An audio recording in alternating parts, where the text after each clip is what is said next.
Hello student, हम लोग discuss करने वाले हैं आज सेंट्रल टीटी के एग्जामिनेशन को लेकर के जो इम्पोर्टेंट चीजें हैं उनके बारे में बताने वाले हैं।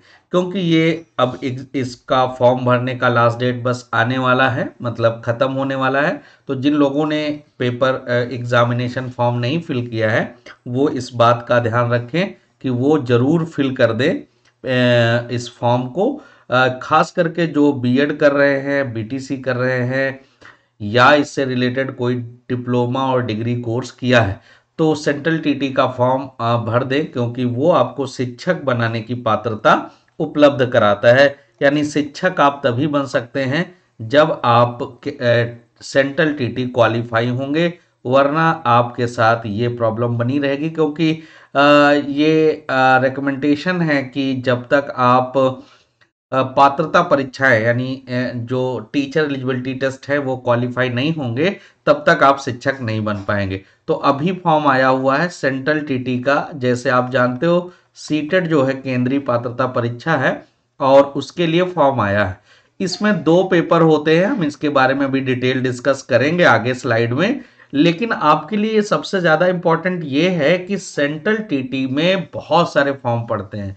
करीब 40 लाख 48 लाख फॉर्म पढ़ते हैं, 42 लाख फॉर्म पढ़ते हैं। लेकिन क्वालिफाई करने वाला अगर पिछला रिजल्ट हम देखें तो जूनियर स्तर पर करीब 1.5 से 2 लाख लोग क्वालिफाई हुए। प्राइमरी पर तो ज्यादा रहा परसेंटेज क्वालिफाई करने वालों का, लेकिन जूनियर स्तर पर कम रहा। तो ये सेंट्रल टीटी इतना टफ एग्जाम कैसे है, यानी सीटेट की परीक्षा इतनी कठिन क्यों है, जबकि है नहीं कठिन। क्योंकि मैं इस कई सालों से ऐसे स्टूडेंट को गाइड करता रहा हूं, तो हमारा अपना अनुभव है कि इसमें कुछ कठिन नहीं है। लेकिन कई सारे स्टूडेंट जो अपेयरिंग में हैं, जिनको जानकारी नहीं है कैसे पढ़ें, क्या पढ़ें, बुक्स कौन सी होनी चाहिए, इनके बारे में हम आपको बताने वाले हैं। तो देखते हैं। देखिए, जो एग्जामिनेशन फॉर्म आया हुआ है, ये एग्जामिनेशन 3/11/2023 से प्रारंभ हुआ था।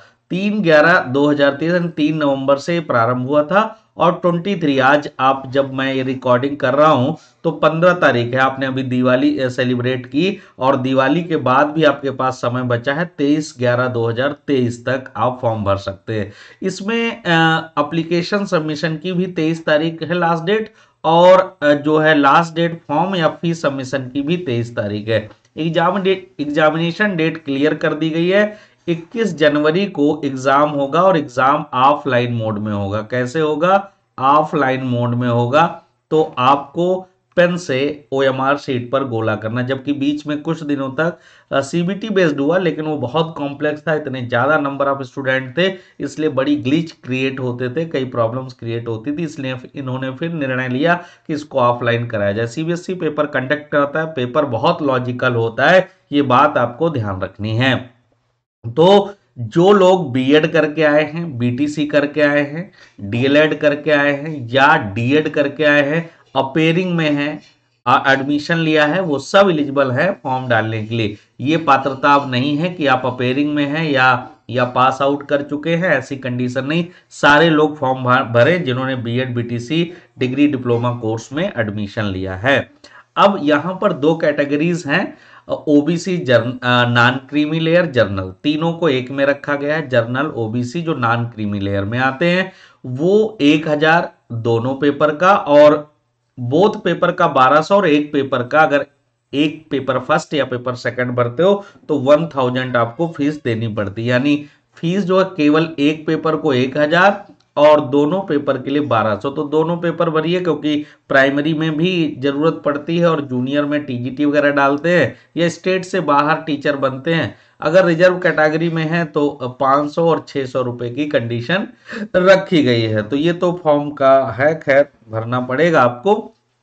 इसके बाद एग्जामिनेशन शेड्यूल, एक ही दिन पेपर होगा। देखिए 21 तारीख को आपका पेपर होगा। कब होगा? 21/1/2024 यानी जनवरी। अब आपके पास समय नहीं बचा है, नवंबर चल रहा है, दिसंबर आपके पास है और उधर 20 दिन जनवरी को बचे हैं।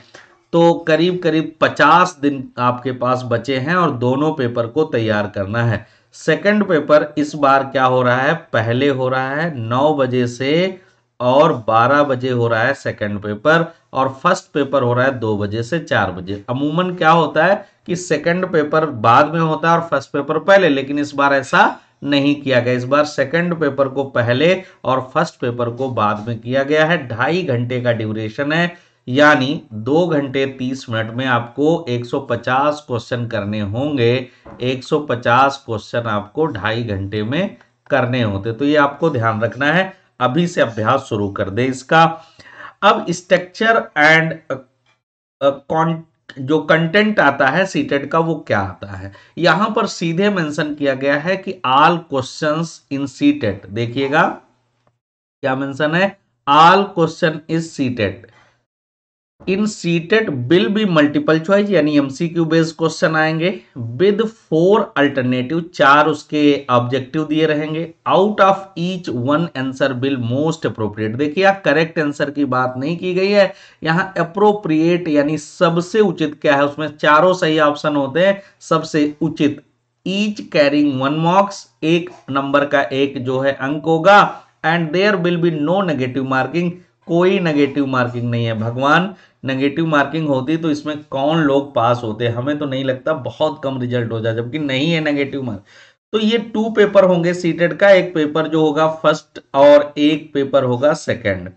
पेपर फर्स्ट जो होगा वो 1 to 5 स्टैंडर्ड पर टीचर बनाएगा, और सेकंड पेपर 6 to 8 यानी जूनियर स्तर पर टीचर बनाएगा। पेपर फर्स्ट और पेपर सेकंड में क्या आएगा, तो पहले पेपर फर्स्ट के बारे में यहाँ 5 सेगमेंट दिए गए हैं। पहला segment child development and pedagogy का है, 30 क्वेश्चन आएंगे। फिर लैंग्वेज फर्स्ट कंपलसरी और सेकंड, 2 लैंग्वेज लेनी होती हैं आपको, कंपलसरी है। एक तो आप हिंदी लेते हो उत्तर प्रदेश में, और उत्तर प्रदेश से बाहर तो लोग अपने यहाँ की रीजनल लैंग्वेज लेते, और एक आपकी कंपलसरी दूसरी लैंग्वेज होती है, वो भी आपको चूज करनी पड़ती है। बेसिक मैथमेटिक्स आती है और ईबीएस आती है, इन्वायरमेंटल स्टडी।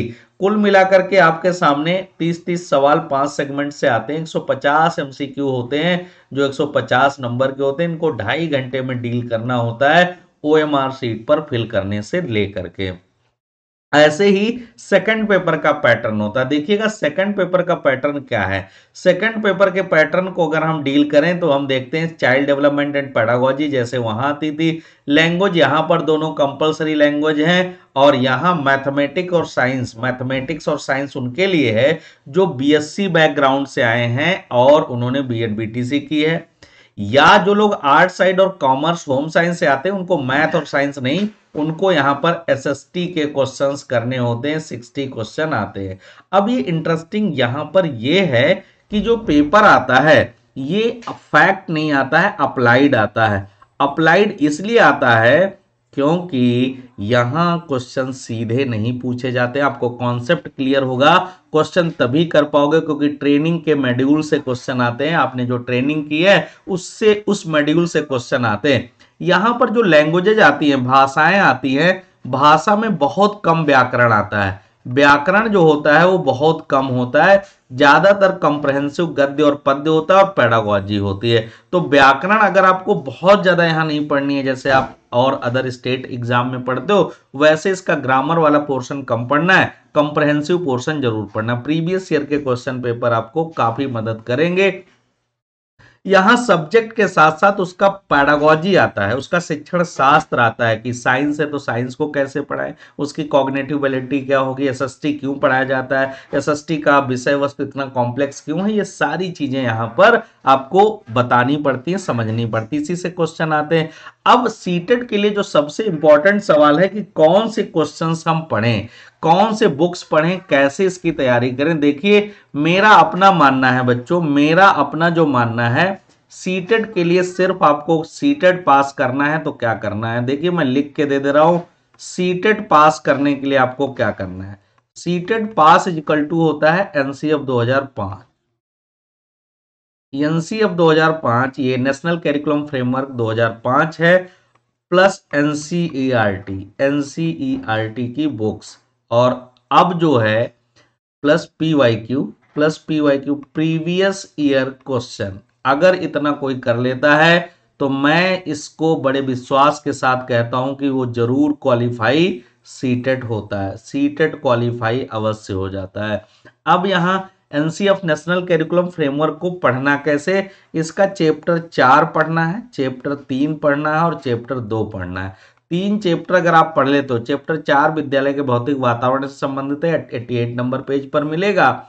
3 नंबर जो चैप्टर है वो सभी लैंग्वेज, सभी चीजों की पेडागोजी को डिफाइन करता है, 40 नंबर से मिलेगा। और 2 नंबर चैप्टर ज्ञान और सीखना पेडागोजी का बेसिक एस्पेक्ट है, इसमें ये पेज नंबर 15 से मिलेगा, ये 41 से मिलेगा, ये 88 से मिलेगा। एनसीएफ पर जितनी बेहतर मास्टरी होगी आप सेंट्रल टीटी में उतने ज्यादा अंक गेन करेंगे।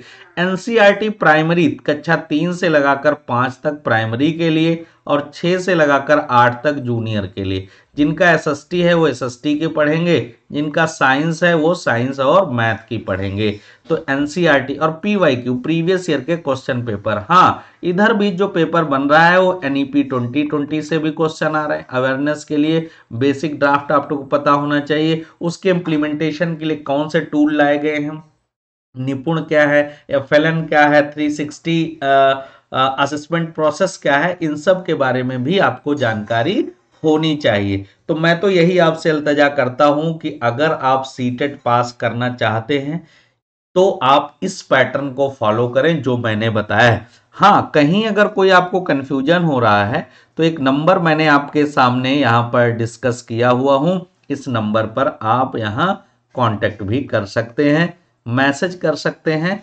नए बैच स्टार्ट हो रहे हैं ऑनलाइन मोड में, मैं गाइड कर रहा हूं, मेरे द्वारा ऑनलाइन मोड में बैचेज स्टार्ट हो रहे हैं। बहुत सिंपल कम्युनिकेशन है, अगर आप 15 दिन भी बेहतर तरीके से पढ़ लेते हो तो सेंट्रल टीटी आप क्वालिफाई कर जाते हो। ये मैं रिस्पॉन्सिबिलिटी के साथ कह रहा हूँ, हवा में नहीं कह रहा हूँ कि आप मतलब कुछ भी कह दो कि सीटेड। तो जो नए बच्चे हैं वो मिसगाइड ना हो, बहुत ज़्यादा मिसगाइडेंस है आज की डेट में, तो मिसगाइड ना हो इसलिए प्रॉपर वो तैयारी करें। अगर कोई कंफ्यूजन है, किसी प्रकार का नोट्स की ज़रूरत है, कंटेंट की ज़रूरत है, तो इस नंबर पर आप कॉन्टेक्ट कर सकते हैं, हम आपको सही गाइडेंस की तरफ लेकर चलेंगे जिससे आप जरूर सफल होंगे। क्योंकि देखिए सफलता के लिए निरंतरता और डायरेक्शन बहुत जरूरी है। घड़ी का पेंडुलम हिलता तो है पर पहुंचता कहीं नहीं है, इसलिए आप एक डायरेक्शन बनाइए और उसमें कंटिन्यूटी मेंटेन करिए, आप जरूर सफल होंगे।